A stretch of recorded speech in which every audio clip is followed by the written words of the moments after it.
Hi ladies and gentlemen, this is the first time I've gone on a live YouTube stream. It's kind of an experiment, so if I goof things up, please forgive me.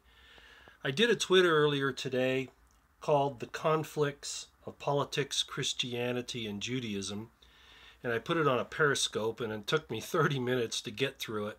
I obviously can't do that here on YouTube. I have a 15-minute time limit here, but I wanted to let you know that I did this, and you're probably wondering why I'm showing these two books. Well, first of all, let me tell you, I'm still very much under the weather. I'm just not fit for getting in front of a camera yet.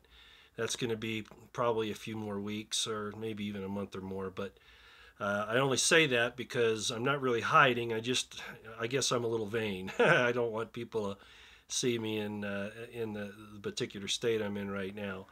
Long story, I don't want to belabor that, but that's still ongoing. The reason why I did this video is because I've said a lot of things in the past and people wonder what my credentials are, what I base what I say on. And I'm not talking about my military experience, that's obvious, having been in the military police corps and also doing military intelligence work. And also having been a police officer, my training experience, and etc.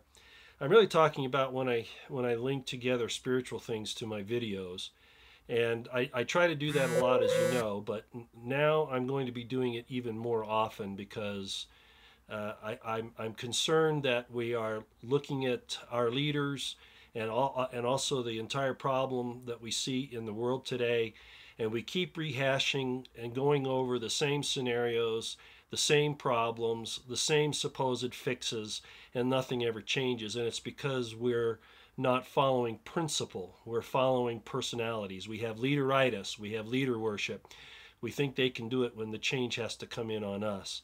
And hi, everybody. I didn't even know it had these ongoing comments, so I'll try to respond to them as I see them. But remember, I'm really new at this live streaming stuff. Anyway, let me keep going on what I'm doing. And again, hello everyone. The reason why I'm making this is because today is the 23rd of September. A lot of people have been saying today's the end of the world or the end of the age or things are going to change. There's been a whole hubbub about that. And I wanted to point out a very, and I've done it before on YouTube, a very good YouTuber, video movie maker, and a very knowledgeable gentleman by the name of Trey Smith, Treysmith. He's on YouTube. Some of you might know him. And he's done a number of videos about the prophecies being fulfilled, especially those of the late Kim Clement. Now, he and I would have some disagreements on some of that, but that's really very small. The point is that Trey Smith does an extremely good job on everything he does, and as far as I'm concerned, he's one of the best there is. And he put out a video, I guess it was yesterday, on the 23rd. It's called September 23rd, 2017, Not the End, Best Breakdown. And it's up there on his Trey Smith account on YouTube now. He also has a website called godinanutshell.com. He does not know I'm promoting him.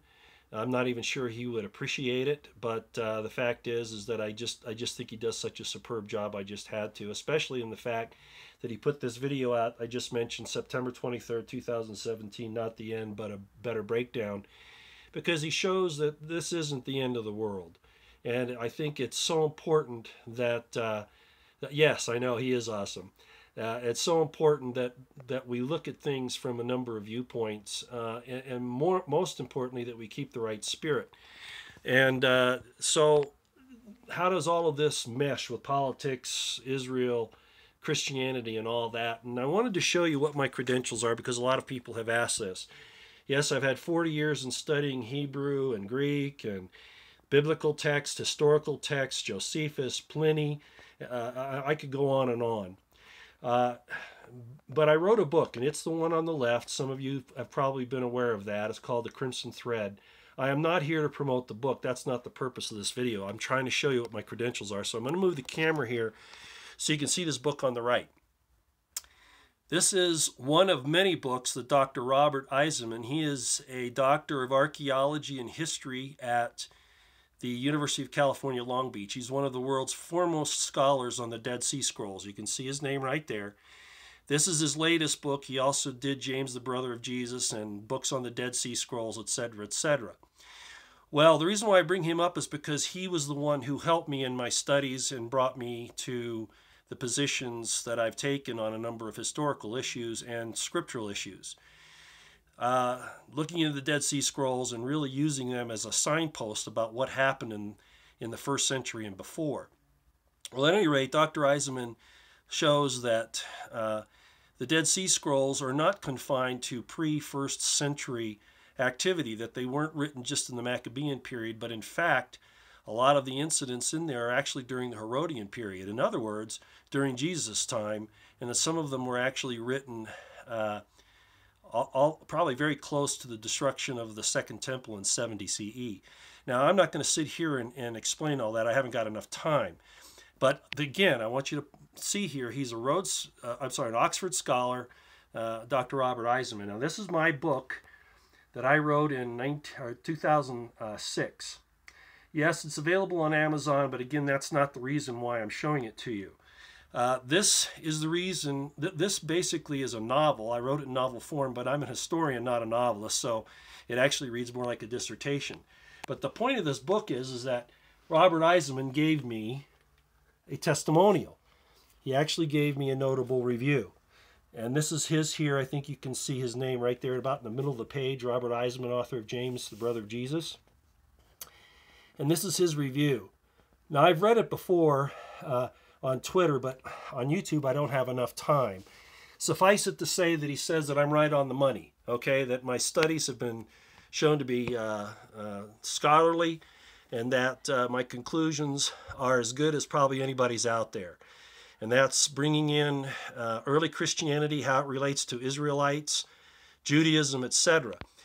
And it's real important to understand that Judaism, as we know it today, is actually Rabbinic Judaism. It was settled on at the Council of Yavna, which was actually overseen by the Roman Empire.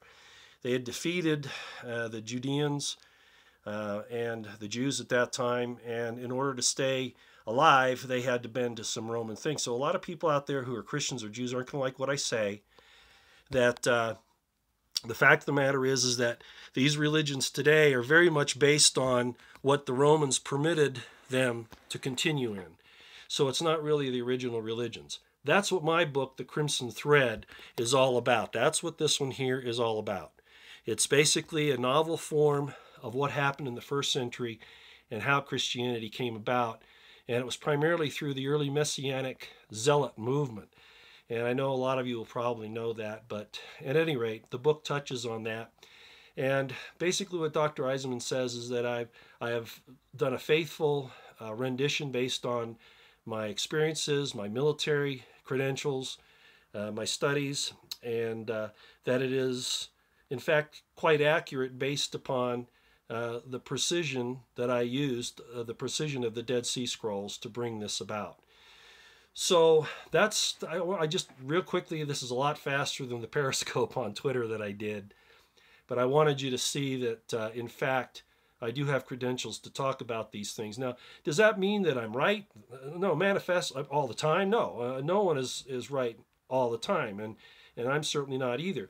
But my experiences and my studies, and especially these types of things that I've done here, I don't speak idly, okay? I look at things very, very closely and study them out.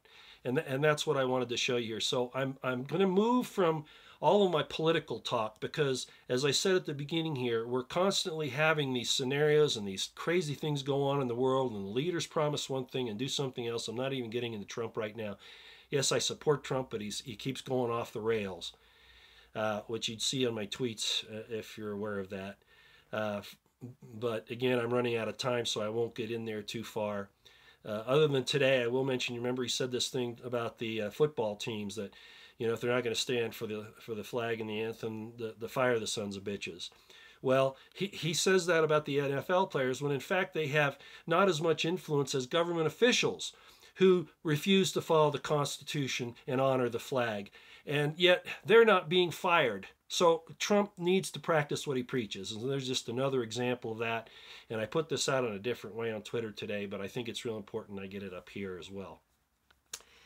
So I think that's where I'll leave it. I don't want to belabor the point. This is not in as much depth as my Periscope information on Twitter today. It's about 32 minutes long, I believe, there. And of course, I can't accomplish that here. But you'll know now that I'm not speaking out of the hot air. That I'm actually trying to give information that is beneficial to everyone. And again, go back and watch Trey Smith if you have any concerns about what's going to happen today. I do believe that he and I differ on the ideas of the rapture and also on Israel, the nation state of Israel. I'm basically look at things on an historical basis. I do have obviously a faith. I consider myself a Jamesian Christian, but I look at the rapture as not being flying up in the clouds, because that's a euphemism for seeing through the fog, so to speak. In other words, what I think really happens is the Spirit of God falls upon us, and we can accept it or not. Either way, we'll know the truth. We'll either accept it or we won't. If we don't, then we go, of course, to the wrong place. But regardless of that, that's one difference we might have on the rapture. The other thing is on the nation state of Israel. Even the Orthodox Jews will say that the nation state of Israel is not the actual promised Israel of the Old Testament, because the renewal of it, because they don't follow Torah. But that gets into some real details I really don't want to get into here, just so that you know I'm aware of it. My own personal opinion is that this temple that's to be built has already been. I'm probably a lot like the born-again Christians in that regard, that we are the temple.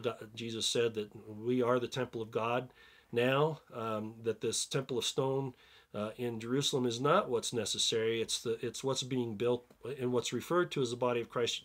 But a body is also the same thing as a temple. Now, again, this is all my understanding of things. You may differ, and it goes either way. I'm very open to other people's points of view.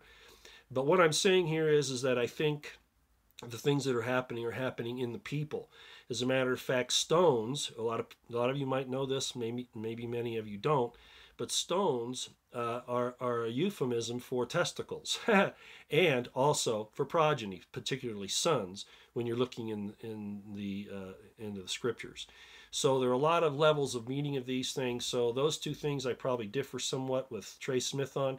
I think the nation state of Israel is a milestone, but it's not, in my opinion, and I can back this up in a lot of ways, is not the Israel talked about in prophecy as far as being the restored Israel. It's a milestone done by in my estimation, by people who are trying to take power and to fool people, and that's my opinion. It's definitely not anti-Semites. Most of you may know this. I don't know if you do, but most Arabs are Semites if you look at the genealogy. So at any rate, there's a lot more to Semites than just Jews. Jews are one tribe of all the nations of Israel. So finally, to wrap this up, because things are happening here real fast as far as losing, and I'm sorry I can't answer your questions at this point. I wish I had longer videos I could do.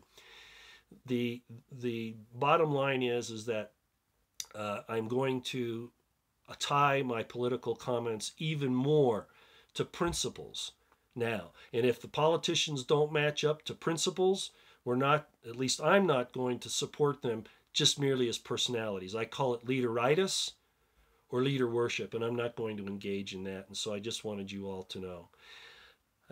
And again, to finalize it, there are my credentials on this. If you have Twitter, go look at Twitter and look at my account at Royston Potter. You can pull up the Periscope. It's about 30 minutes or so, and I think you'll probably find that pretty interesting. When will I get back on camera? Again, I'm not sure. I've been through a lot, It's many years of a lot of experiences and hazards, etc., and some of it caught up to me. Maybe one of these days we'll talk about it. All right, time's up, so thanks for listening, and I'll try to do this more often. Thanks, everybody, for watching out here.